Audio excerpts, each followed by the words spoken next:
अस्सलामुअलैकुम दोस्तों सिंध जी धरती सदियुनि खां सूफ़ियनि दरवेशनि ऐं फ़क़ीरनि जी धरती रही आहे।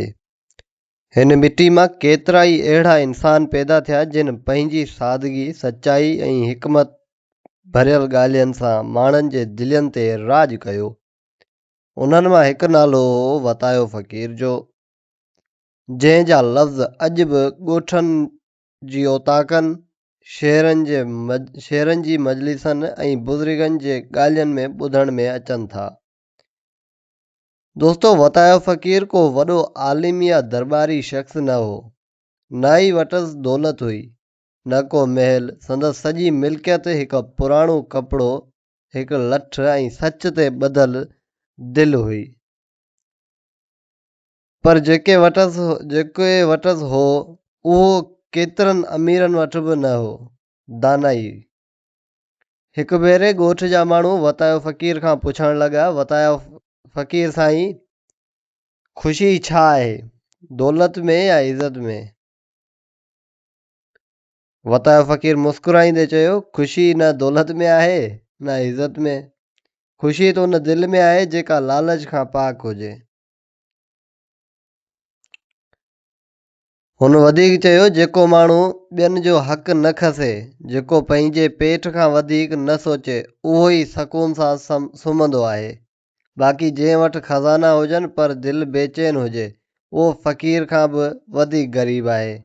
उहे लफ़्ज़ ॿुधी केतिरनि ई माण्हुनि पंहिंजी ज़िंदगीअ ते नज़र विधी। कंहिंखे पंहिंजी लालच यादि आई, कंहिंखे पंहिंजा ज़ुल्म। हिकु ॾींहुं हिकु वॾेरो फ़क़ीर वटि आयो।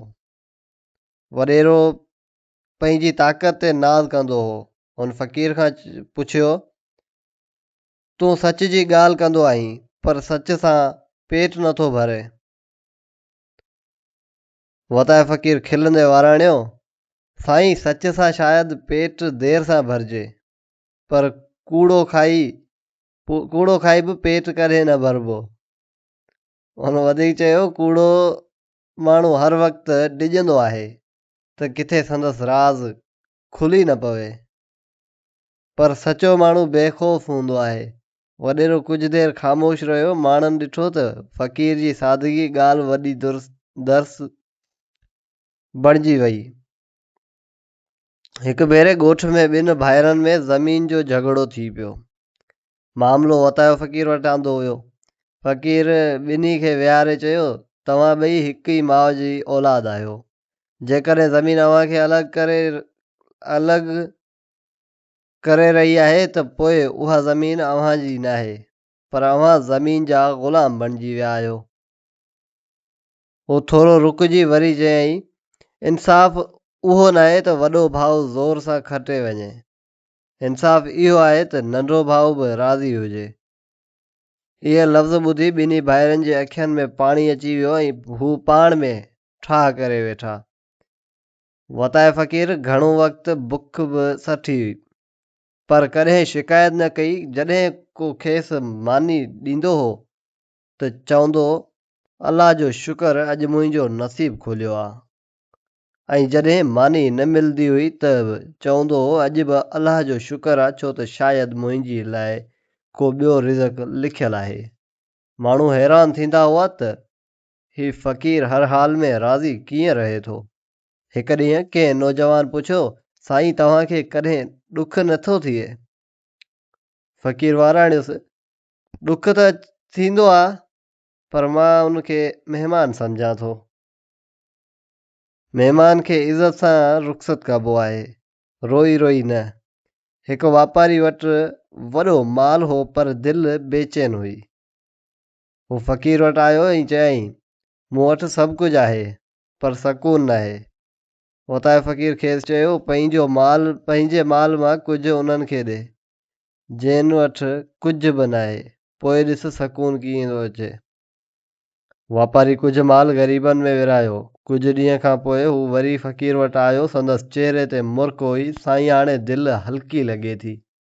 फ़क़ीर खिलंदे चयो, दौलत कॾहिं गॾु करण सां न, पर विरहाइण सां वधे थी। वक़्तु गुज़रंदो रहियो। वतायो फ़क़ीर पोढ़ो थी वियो। हिकु ॾींहुं हुन पंहिंजे चौधारी वेठल माण्हुनि खे चयो त मुंहिंजा लफ़्ज़ यादि रखिजो, कंहिंजो दिलि न ॾुखायो, सच खां हमेशह डिॼंदा रहो, सच खां कॾहिं बि न डिॼो, लालच खां बचंदा रहो ऐं हर हाल में शुक्र अदा कजो। हुन चयो, मां त मुसाफ़िर आहियां पर अव्हां जी ज़िंदगी अञा डिघी आहे। जेकॾहिं मुंहिंजे ॻाल्हियुनि मां कुझु बि सिखियो आहे त उन ते अमल कजो। चंद ॾींहं पोइ वतायो फ़क़ीर हिन दुनिया मां रुख़सत थियो, पर संदसि लफ़्ज़ माण्हुनि जे दिलनि में ज़िंदा रहिया। ॻोठ जा ॿार जॾहिं बि को सवाल कंदा त बुज़ुर्ग चवंदा वतायो फ़क़ीर चयो हो, ऐं ईअं संदसि सादगी, दानाई ऐं सचाई जा लफ़्ज़ नसल दर नसल मुंतक़िल थींदा रहिया। वतायो फ़क़ीर जी ज़िंदगी असांखे सेखारे थी त इंसान जी अज़मत संदसि कपिड़नि, घर या दौलत में न आहे, पर संदसि दिलि, ज़बान ऐं अमल में आहे। सच, शुक्र, इंसाफ़ ऐं सादगी इहे ई असल ख़ज़ाना आहिनि। अॼु बि जॾहिं सिंध जी हवाउनि में कंहिं बुज़ुर्ग जी ज़बान तां इहे लफ़्ज़ निकिरंदा आहिनि त लॻंदो आहे ॼण वतायो फ़क़ीर पाण वेठो हुजे, मुस्कुराईंदे चई रहियो हुजे, ज़िंदगी थोरी आहे पर सच हमेशह आहे।